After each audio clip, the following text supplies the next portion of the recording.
Red shoes have been objects of symbolism since ancient times. The wealthy and powerful wore them as a flex because red dye was expensive and difficult to obtain. The Pope wears ceremonial red shoes to symbolize the blood of martyrs, a practice that dates back at least to the Middle Ages. But this video deals with something much more modern and sinister, the conspiracy commonly referred to as the Red Shoe Club.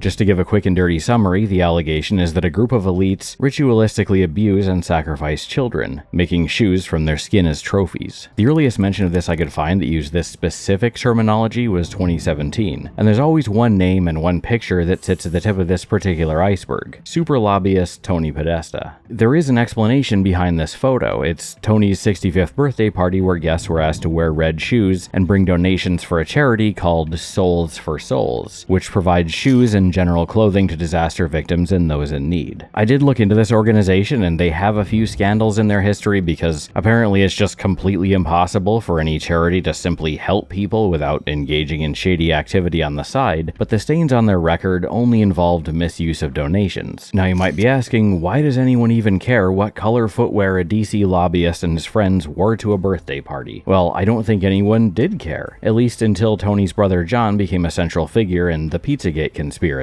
It's not within the scope of this video to discuss Pizzagate at length, but in summary, after about 59,000 of John Podesta's private emails leaked in 2016, the brothers were accused of involvement in an alleged child trafficking ring connected to a Washington pizzeria called Comet Ping Pong. This claim is widely labeled debunked by major news sources, but there is more going on here, even if we ignore all the weird references to pizza and hot dogs scattered through the emails. What you're looking at are archived posts from the Instagram page of James Alefantis, owner of Comet and named one of Washington, D.C.'s 50 most powerful people by GQ. There's plenty more where this came from, and I guess the question is, how much smoke do you need to see before you wonder if there's fire behind it? I'm sure it's just edgy humor, right? I mean, who hasn't advertised a restaurant by taping a child to a table? Now, as far as the emails go, along with all the food-related gibberish and planning a wholesome night of spirit cooking, there is also mention of a pool party where 3 children ages 11, 9, and 7 will provide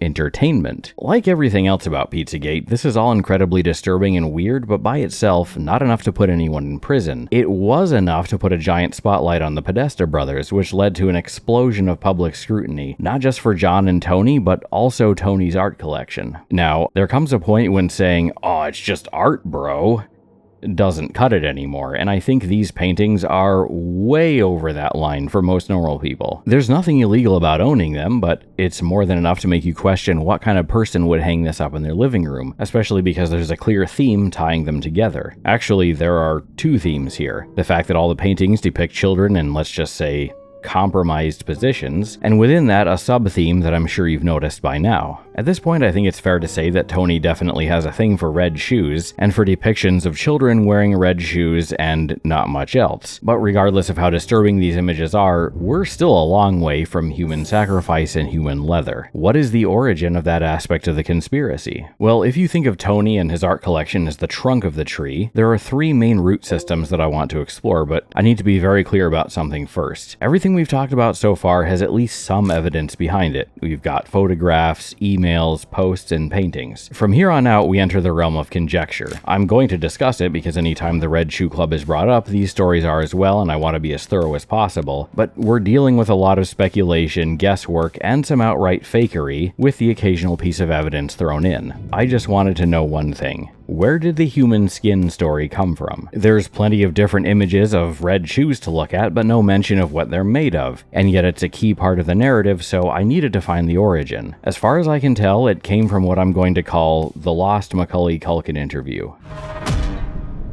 The claim is that in 2017, Macaulay gave an interview to a French radio station in which he described meeting a Hollywood executive on the set of Home Alone 2. This man offered him drugs and told him about the sacrifices and shoes made of human leather. A French newspaper supposedly also covered the interview in an article, but the story goes that soon after, all this was scrubbed from the internet. Unfortunately, I can't find a single scrap of evidence that this interview actually took place. There's no audio or video recording of any kind, and the quotes attributed to Culkin all seem to originate from a couple websites that run stories like this. Most of those original articles have been taken down at this point, and for some reason, the Internet Archive has chosen to exclude them from the Wayback Machine, which makes it basically impossible to decipher who printed it first and who was copying. Now, we have seen many child stars come forward and testify to the abuse they suffered in Hollywood. Macaulay did live in Paris at the time, and it's nowhere near as hard to wipe something off the internet as many people think. There's a whole industry based on doing just that. None of that changes the fact that there is simply zero evidence any of this happened. We've got a bunch of quotes with no source material, an article front page that anyone could make in a photo editor, and maybe most damning is that it's Macaulay Culkin, still one of the most well-known and well-liked actors in the history of ever. If he'd actually said this stuff publicly, I don't think anything or anyone could have kept it quiet. I did watch all his podcast appearances and interviews that I could find from this general time frame, thinking maybe he said something elsewhere and it got misreported. He often brings up his abusive father and of course Michael Jackson, but nothing even close to the quotes attributed to him here. As far as the Red Shoe Club is concerned, this is the earliest mention of human skin I can find, which would mean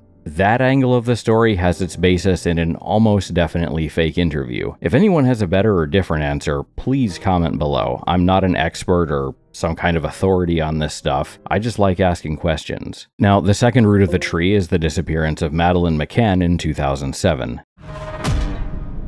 At the age of 3, Madeleine went missing from a resort in Portugal while her parents were at a nearby restaurant, and this would go on to become one of the most high-profile missing person cases ever. Madeleine was never found, leading to numerous theories as to what could have happened to her, but I'm going to focus on the one that involves the Podesta brothers. This originates from police sketches of persons of interest in the case, which bear more than a passing resemblance to the Podestas. As usual, there are pros and cons to this theory. You can find it reported as fact that the Podestas were in Portugal on May 3rd, usually citing an anonymous FBI source, but there doesn't seem to be any hard evidence backing up this source. Snopes claims that the police only had one suspect, and these digital sketches are two different renditions of the same person. I'm inclined to disbelieve this claim, one, because of what I can see with my own eyes, and two, because I don't consider Snopes to be reliable in any way, shape, or form.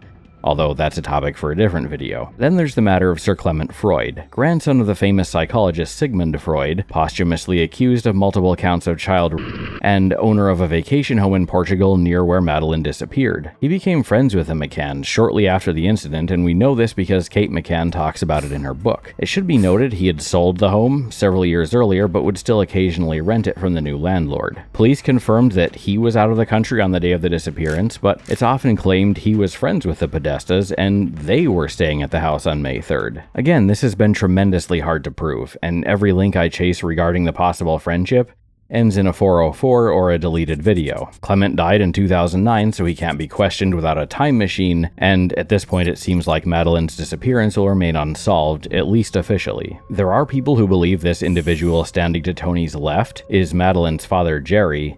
There is some resemblance, but it's far from a perfect match. I found a deleted article that names some of the attendees, but Jerry McCann doesn't appear on that list.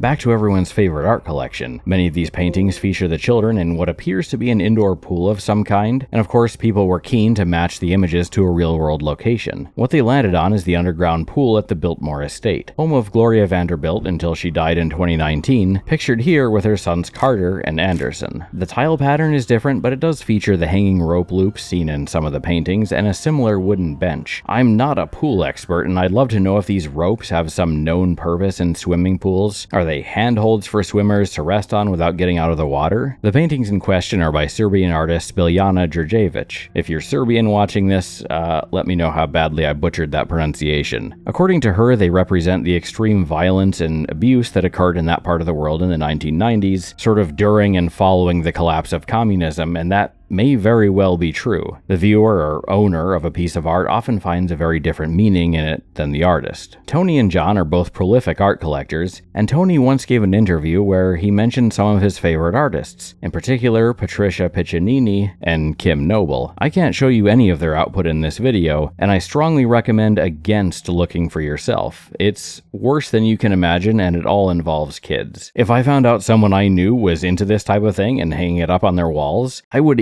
instantly cut them out of my life, as any normal person would. But when it's our lawmakers doing it, somehow that's totally fine, and anyone who suggests otherwise is branded a maniac, an extremist rolling around in tinfoil. So, is the Red Shoe Club fact, fiction, or something in between? I suspect that last one. Even 10 years ago, all of this would have been laughed at as pure crackhead fantasy. Now, after Epstein and the seemingly endless unmasking of what Hollywood does to children, it's all too believable. There are parts of this conspiracy that don't hold up under scrutiny, such as the human skin story that I was unable to find any legitimate basis for, but to look at the whole picture and say that it's entirely fake and there's nothing to see here, you'd have to be blind or hiding something. As to how much of it is real, I have a feeling we'll find out sooner or later. The Epstein story refuses to die despite the efforts of many powerful people and organizations. It's too big, too public, and the red shoes are tangentially connected to it, so I believe this story will also continue to gain interest, and I hope this video was sufficient to collect the main points and present them in a digestible way. The perpetrators and the victims deserve justice. Thank you very much for watching, and of course, more videos to come.